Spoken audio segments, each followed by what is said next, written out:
Hello दोस्तों, आज के इस वीडियो का बहुत बहुत स्वागत है। आज के इस वीडियो में देखेंगे कि आईपी को हाई अवेलेबिलिटी और लोड बैलेंसिंग कैसे सेटअप करते हैं।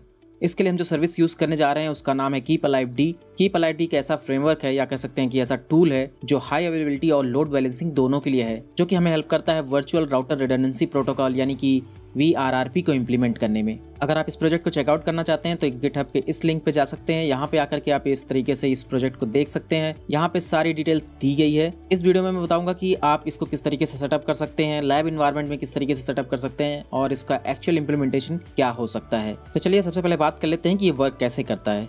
ये एक वर्चुअल आईपी क्रिएट करता है जिसे हम विप या फिर फ्लोटिंग आईपी भी बोल सकते हैं।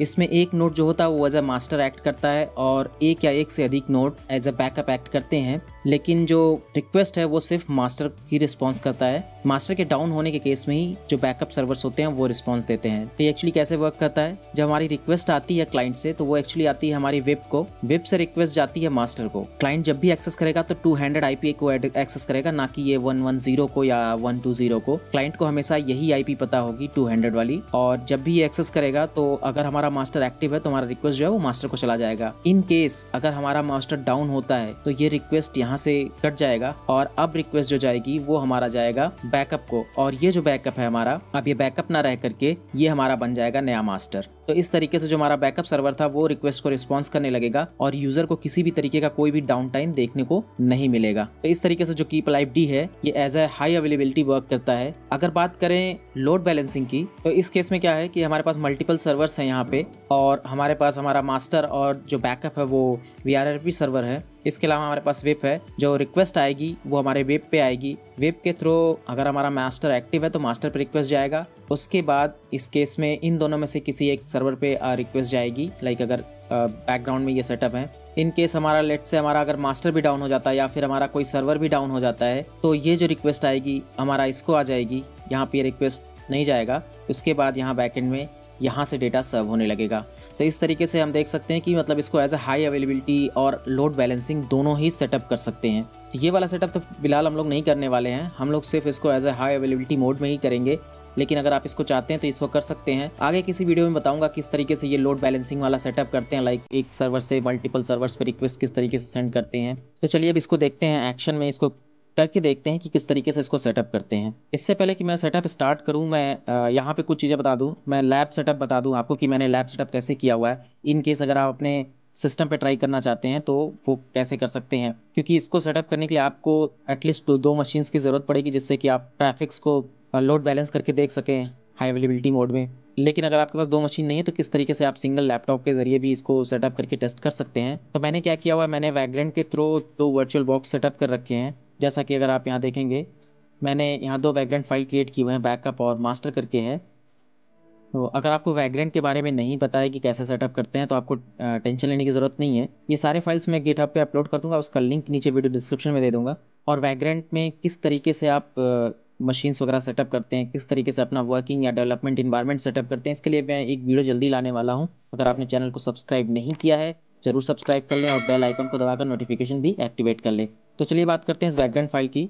ये बहुत कॉम्प्लिकेटेड नहीं है, इसको समझना बहुत ही आसान है। ये रूबी लैंग्वेज में बेसिकली जो वैग्रेंट फाइल होती है वो लिखी होती है। इसको आपको समझने की भी ज़रूरत नहीं है, बस मैं आपको यहाँ कुछ चीज़ें पॉइंट कर दे रहा हूँ। जैसा कि आप यहाँ देखेंगे जो मैंने वर्चुअल बॉक्स लिया ये 1222 लिया है। मैंने इसमें जो आईपी है ये हमारा एज अ बैकअप है, तो मैंने 20 वाला 120 वाला आईपी सेट किया हुआ है। इसके अलावा मैंने यहाँ पे 1 GB का रैम दिया हुआ है, और यहाँ पे मैं अपडेट कर रहा हूँ, Nginx इंस्टॉल कर रहा हूँ। उसके बाद Nginx के अंदर जो हमारा var www.html के अंदर इंडेक्स के अंदर मैं लिख रहा हूँ हेलो फ्रॉम बैकअप। तो जब भी हम इस आईपी को एक्सेस करेंगे तो हमको हेलो फ्रॉम बैकअप लिख के आना चाहिए। सिमिलरली मैंने मास्टर में भी कर रखा है। अगर मास्टर की बात करें, मास्टर फाइल पे अगर मैं क्लिक करता हूँ तो आप यहाँ देखेंगे इसमें जो आईपी है 110 है, और यहाँ पे भी सेम 1 GB रैम दिया हुआ है। अपडेट कर रहे हैं, Nginx इंस्टॉल कर रहा हूँ मैं यहाँ पे, और यहाँ पे जो टेक्स्ट है मैंने लिखा हुआ है हेलो फ्रॉम मास्टर है। तो जब हम इस आईपी को एक्सेस करेंगे तो हमको हेलो फ्रॉम मास्टर आएगा। तो चलिए चलते हैं टर्मिनल पे। यहाँ टर्मिनल पे आते हैं तो मैं बैकअप वाले में आऊँगा। यहाँ पे हमारा वैग्रेंट फाइल पड़ा हुआ है। इसको स्टार्ट करने के लिए कमांड होता है वैग्रेंट अप। इसी तरीके से मैं नीचे वाला भी स्टार्ट कर देता हूँ, वैग्रेंट अप। ये मास्टर वाला नोड है उसको स्टार्ट कर रहा हूँ मैं। इसका नेटवर्क जो मैंने ब्रिज मोड में लिया हुआ है, अगर आप यहाँ पे देखेंगे मैंने पब्लिक नेटवर्क लिया हुआ है। इससे क्या होगा कि जो हमारा ये वर्चुअल बॉक्स होगा ये एज ए सेपरेट सिस्टम हमारे नेटवर्क में एक्ट करेगा। तो ये हमारे लिए एकदम एक नए फिजिकल पीसी की तरह ही रहेगा। तो मुझे यहाँ पे अपना नेटवर्क अडाप्टर लेना है, EN1 1 प्रेस करके इंटर। यहाँ भी सेम है। मैं वीडियो को थोड़ा फास्ट फॉरवर्ड कर देता हूँ। तो इस तरीके से हमारा दोनों जो मशीन है वो सेटअप हो गया, बैकअप वाला भी कंप्लीट हो गया, और हमारा जो मास्टर है वो भी एक बार यहाँ पे पिंग करके टेस्ट कर लेते हैं। जो हमारा मास्टर था 110 है, पिंग का रिस्पॉन्स आ रहा है, और जो हमारा बैकअप था 120 है।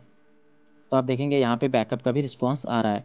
और अगर इसी IP को हम आके ब्राउज़र से एक्सेस करते हैं तो आप देखेंगे हेलो फ्रॉम मास्टर आ रहा है, और अगर मैं 120 को एक्सेस करता हूँ तो हेलो फ्रॉम बैकअप आ रहा है। तो हमारे जो दोनों PC हैं वो रेडी हैं। अब हमें जो सेटअप करना है वो हमारा वेब, यानी कि हमारा वेब जो है वो होना चाहिए 200 हमने लिया हुआ है IP। तो 200 पे अभी कुछ भी एक्सेसिबल नहीं है। इवन अगर मैं इसको पिंग करता हूँ 200 को तो 200 ये रिस्पॉन्स नहीं करेगा। एक और इम्पॉर्टेंट चीज़ मैं बताना भूल गया, लाइक अगर आपने जो ये जो विप ले रहे हैं, जो हमने IP लिया हुआ है विप, जैसे ये 200 IP लिया हुआ है, ये आपके नेटवर्क में अवेलेबल IP होनी चाहिए। मतलब ये किसी और मशीन को असाइन नहीं होने चाहिए, और ये वैलिड IP होनी चाहिए जो आपके नेटवर्क में हो। तो सबसे पहले हम लॉगिन करते हैं अपने मास्टर वाले मशीन पे। मैं इसको जूम कर देता हूँ और इसी को देखते हैं। बैकग्राउंड के केस में SSH करने के लिए हमें बैकग्राउंड SSH लिखना होता है सिर्फ। तो मैं इस वर्चुअल मशीन में लॉगिन कर जाता हूँ। अगर आप फिजिकल मशीन यूज़ कर रहे हैं तो आप SSH कर सकते हैं। इसमें आकर के सबसे पहले तो आप sudo apt update, and then आपको इंस्टॉल करना है keep alive d. sudo apt install keep alive d, enter press करेंगे, यस करेंगे, और इस तरीके से हमारा कीप अलाइव डी इंस्टॉल हो जाएगा। एक बार कंफर्म कर लेते हैं इसका version, keep alive D -- version. तो आप देख सकते हैं यहाँ पे जो हमारा वर्जन है कीप अलाइव डी 2.2.4 है। स्क्रीन को क्लियर करता हूँ, और इसका स्टेटस भी चेक कर सकते हैं अगर आप कीप अलाइव डी रनिंग है कि नहीं। sudo systemctl status keep alive d dot service. So आप यहाँ देखेंगे कनेक्शन फेल्ड दे रहा है। ठीक है, ऐसा कोई इशू नहीं है, वॉज नॉट मेट। ये अभी हम जब ये कॉन्फ़िगरेशन क्रिएट करेंगे उस वक्त हम इसको स्टार्ट कर लेंगे। तो इसके बाद हमारा स्टेप क्या है, हमें keep alive D configuration file create करनी है। उसके लिए आपको लिखना होगा sudo vi/etc/keep alive d and then keep alive d.conf। जैसा कि यहाँ पे ये जो कॉन्फ़िगरेशन फाइल दे रहा था एरर, ये वाला पार्ट, इसी नाम से हमको एक फ़ाइल क्रिएट करनी है। इंटर प्रेस कर देंगे, और इसमें मुझे कुछ कॉपी पेस्ट करना है, तो मैं पहले कॉपी पेस्ट कर देता हूँ, फिर मैं एक्सप्लेन करता हूँ। तो इस तरीके से मैंने यहाँ पे जो कंटेंट है कॉपी पेस्ट कर दिया है। मैं एक बार इसको एक्सप्लेन कर देता हूँ कि इसमें क्या है। तो यहाँ पे सबसे पहले VRRP इंस्टेंस है, ये ID है, ये कुछ भी हो सकता है, लेकिन ये जो इसमें रखेंगे वही दूसरे वाले में भी रखेंगे, तो ये चीज़ आपको ध्यान रखना है। सेकेंड इंपॉर्टेंट चीज़ है कि ये जो आपका स्टेट है इसको मास्टर या बैकअप है ये बताना होता है। तो अभी हम मास्टर को कॉन्फ़िगर कर रहे हैं, तो यहाँ पे ये मास्टर रहेगा। उसके बाद हमको इंटरफेस का नाम देना है जो कि हमारा इथरनेट का इंटरफेस है। ये कैसे पता करेंगे, एक बार मैं एग्जिट करता हूँ यहाँ से। कमांड प्रॉम्प्ट में आएंगे IP/A लिखेंगे। तो यहाँ पे आप देखेंगे जो जहाँ पे आपकी IP असाइन हुई है, ये वाली IP नहीं, जहाँ पे एक्चुअल आपकी जो IP है, लाइक 110 वाली IP इसकी थी। और उसके बाद ये देखिए नंबर 3 पे आपको ENP0S8 ये है, इसको आपको कॉपी करना होता है, और यहाँ पे आकर के keepalive.conf में यहाँ आकर के आप उसको पेस्ट कर सकते हैं। तो आपके केस में ये अलग भी हो सकता है, क्योंकि जो मेरे सिस्टम का जो इंटरफेस है वो अलग है, और जो हमारा ये वैग्रेंट का जो वर्चुअल बॉक्स है इसका जो इंटरफेस है वो अलग है। तो ये चीज़ आपको ध्यान देनी होगी कि आप करेक्ट इंटरफेस ही डालें इसमें, अदरवाइज़ ये चलेगा नहीं। उसके बाद वर्चुअल राउटर IP डालनी होगी आपको। मेरे केस में 51 है, आप कुछ भी ले सकते हो, लेकिन ये दोनों ही मशीन्स में या जितनी भी मशीन्स आप कॉन्फ़िगर कर रहे हो सब में सेम होना चाहिए। प्रायोरिटी यहाँ पे 255 है, तो ये मास्टर की प्रायोरिटी है।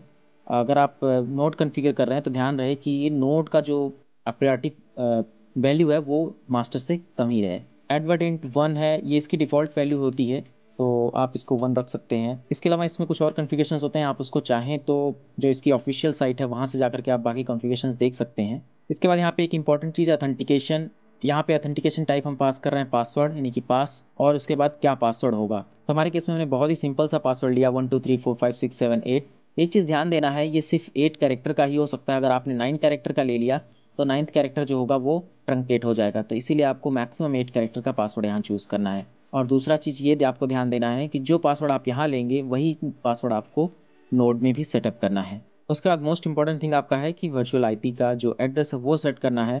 तो हमारे केस में जो वर्चुअल IP एड्रेस है वो 200 है, 192.168.0.200। तो /24 इस सबनेट मास्क है, आपको इसको ज़्यादा टेंशन लेने की ज़रूरत नहीं है, आपको इस तरीके से आप सेटअप कर सकते हैं। इतना कॉन्फ़िगर करने के बाद इस फाइल को सेव एंड एग्जिट करना होगा। तो मेरे केस में मैं विम यूज़ कर रहा हूँ, आप नैनो एडिटर भी यूज़ कर सकते हैं। WK से सेव एंड एग्जिट कर दिया मैंने।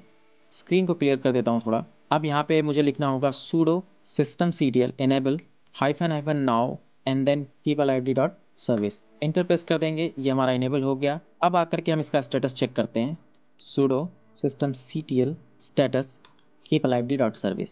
तो अब आप देखेंगे यहाँ पे हमारा जो सर्विस है वो एक्टिव एंड रनिंग है।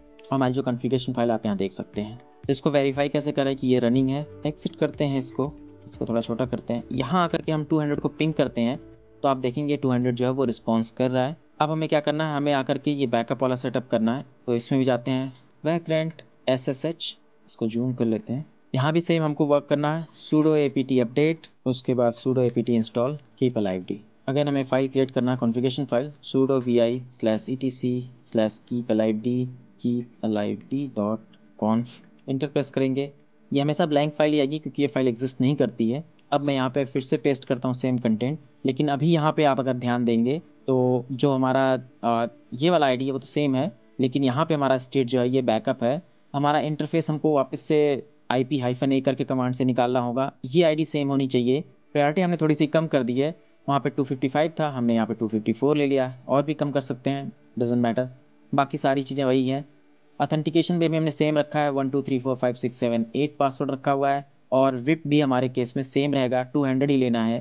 तो ऑलमोस्ट सारे कॉन्फ़िगरेशन सेम है एक्सेप्ट ये बैकअप वाला जो है पार्ट, स्टेट।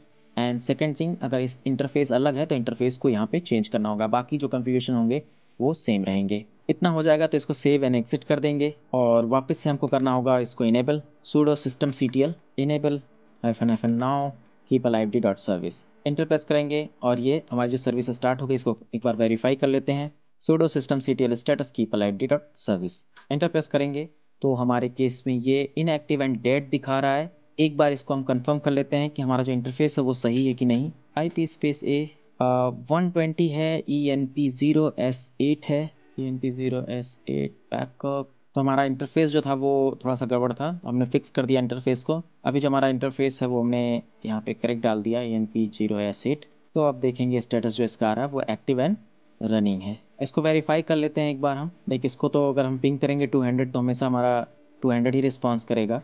तो एक बार इसको करते हैं 200 को पिंग और हम करते हैं मास्टर को डाउन। मास्टर को डाउन करने के लिए हम क्या करेंगे, और इस सर्विस को ना स्टॉप कर देते हैं, keepalive को। हमने जो keepalive सर्विस को उसको स्टॉप कर दिया है। इसका स्टेटस हम चेक करते हैं तो आप देखोगे इनएक्टिव और डेड है। और इसको डबल वेरीफाई करने के लिए क्या कर सकते हैं, हम जो यहाँ की सर्विस है उसको भी स्टॉप कर सकते हैं, systemctl stop keepalive.service। Inter press करेंगे, ये सर्विस स्टॉप हो गई और यहाँ पे हमारा रिस्पांस भी आना बंद हो गया। आप देखेंगे कि इसमें कोई भी रिस्पांस नहीं आ रहा है अभी। और अगर हम इसको स्टार्ट कर देते हैं